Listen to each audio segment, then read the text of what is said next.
I, 32 female, began buying Mary Kay products from a local representative before I even knew what an MLM was or the predatory practices they engage in.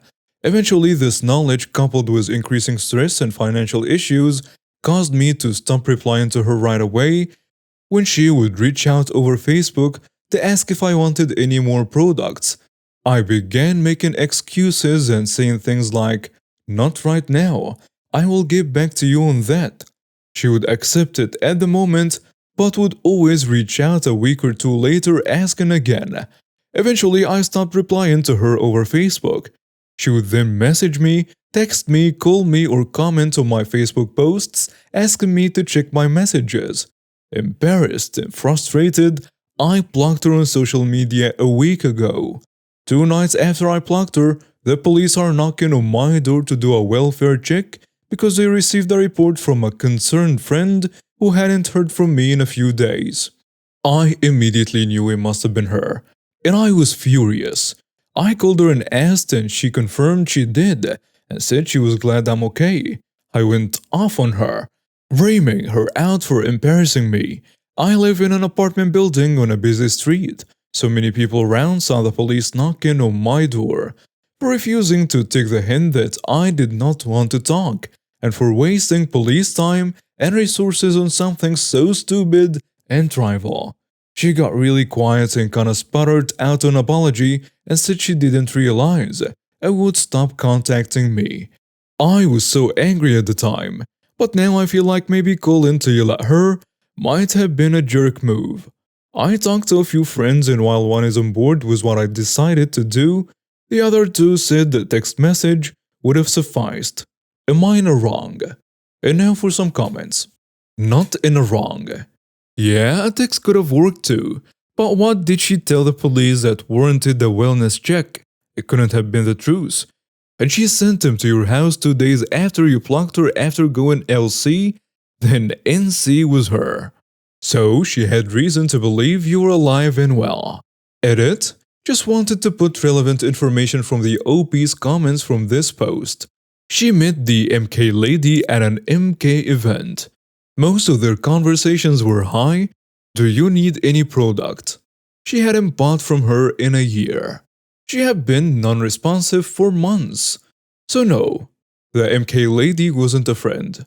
And it's a stretch in my humble opinion to believe that MK lady could consider OP as a friend. I understand being cautious. I have called for wellness checks, but that occurs with reasonable cause. A customer suddenly breaks a habit like missing their appointment when they haven't missed it in years. You tried contacting them, they didn't respond, you are not close enough to drop by, or you don't know their address.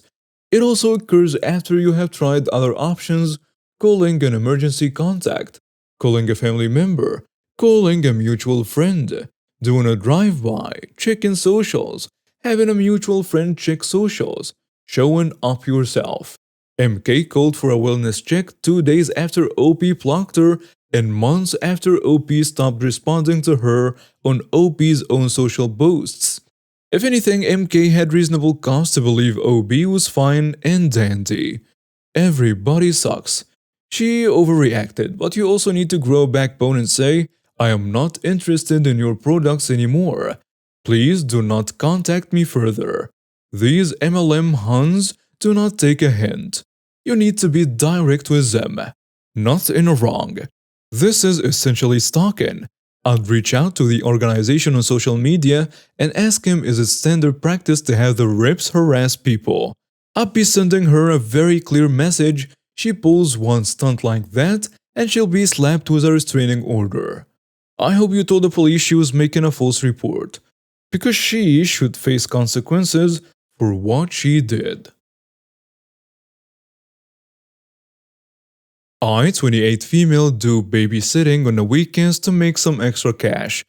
There is one family I definitely should have phased out by now, but the kids are cute, and if I don't have another job, it's easy money. My issue is, the mom is never home on time. She used to not give me return times, but finally I started asking, and it made it impossible to get anything done on the weekends. I'd go babysit so she could go to brunch, but she'd be gone from 11 a.m. to 7 p.m. My whole day was gone. After that, she'd start giving me times but never stick to them. She wouldn't even call to tell me. She'd just stay out. On Saturday, I got to her house at 6 and she was supposed to be home by 9. I told her she needed to be on time because I had plans to go out with friends. I was even getting ready at their house after I put the kids to bed. She promised, and of course 9 rolls around and she's not home. I called her, no response. Text, no response. Another hour, nothing. Still calling and texting. Finally, it is midnight. By this point, my plans are long ruined. But I'm pissed and exhausted. I call her and leave her a voicemail saying if she is not home in the next hour, I am considering the kids abandoned and calling the police. I also texted her this. I try calling her 30 minutes later and it goes to voicemail on the second ring. I text her again and she leaves me on red. If she had reached out saying, hey, I'm staying out until X time, I would have stayed. I don't know any of her family nor the father of the kids, so I can't call them. I gave her a grace period of 15 minutes and tried calling again. But finally, I ended up calling the cops, the non-emergency line. They showed up and I showed our agreement in text from earlier in the week confirming that she would be home by 9. They tried contacting her, but she didn't answer. I was dismissed and they took the children to the police station, and I go home and go to bed. I'm awoken at 3 a.m. by a frantic call. It's her. Where are the kids? Why am I not here? I told her I followed through on my threat and checked the police station. And she cursed me out. I hung up and went to bed. The next day, she sends me an essay saying the kid's father was called, and there is DCF investigation launched against her. She called me every name under the sun, but I didn't think I was wrong until I spoke to a friend with kids. She said I should have just waited it out and refused to ever sit for her again. She asked if her potentially losing her kids was worth me being petty. And now for some comments. You're not in the wrong. One thing I've learned from true crime is that waiting 24 hours to file a missing person thing is a myth. She wasn't where she said she'd be when she said. I wasn't responding to any communication. She was, in fact, a missing person at that point. Not in the wrong. Her behavior is absolutely irresponsible. She deserves a DCF investigation if she can't be bothered to even respond. ETA, if this were like some serious one-time emergency, I think, oh wow, a one-time emergency. Maybe she, for whatever reason, wasn't able to get back to you.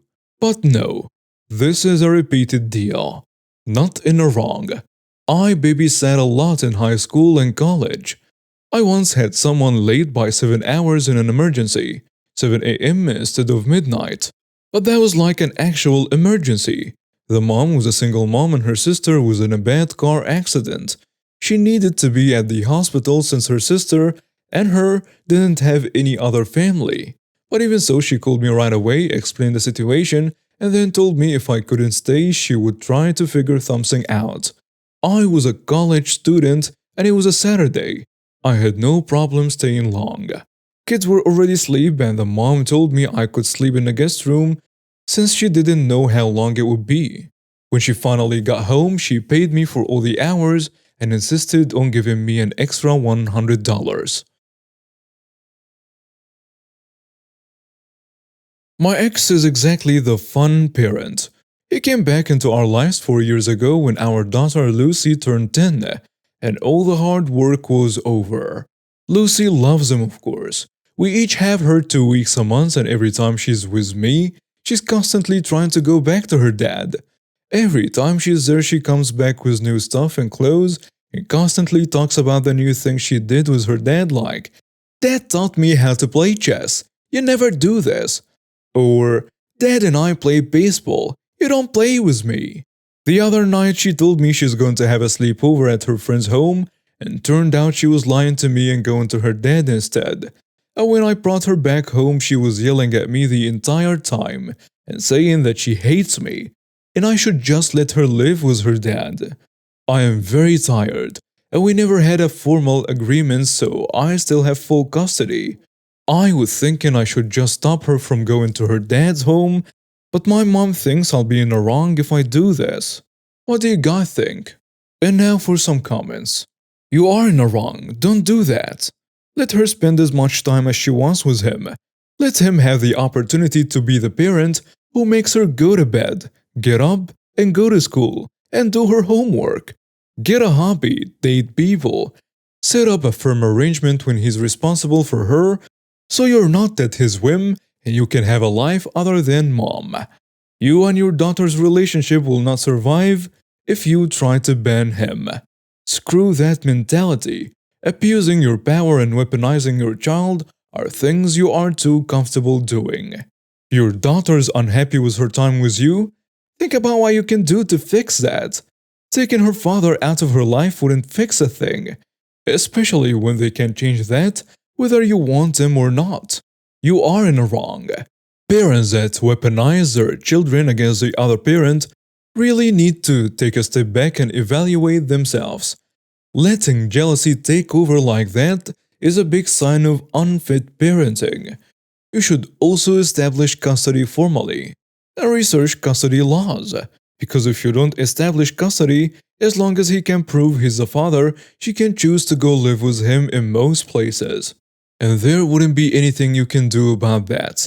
A lack of custody hurts when your non-established full custody is contested. So for some background information, me, 32 female, and my husband, 32, have been together since high school. My husband was homeschooled his entire life, and I went to public school. Now me, my husband knew that if we had kids that we would send them to public schools because we don't have the time to homeschool and don't want to give up careers to homeschool the kids. Now the problem comes in when my mother-in-law, 60, found out at a family barbecue that me and my husband plan on sending our kid 5 female to the same school I went to growing up, which just so happens to be a public school. My mother-in-law proceeded to blow up at me about how my kids need to be homeschooled and how I must be forcing my husband to send our kids to public school. Once we finally got her to calm down, she started to insist on her homeschooling the kid.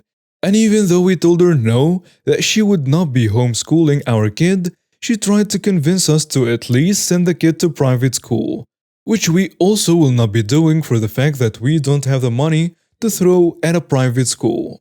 My sister-in-law is now saying that it's not that big of a deal and that I should not have made a big deal at the family barbecue and that I should have accepted my mother-in-law offer and let her homeschool my kid.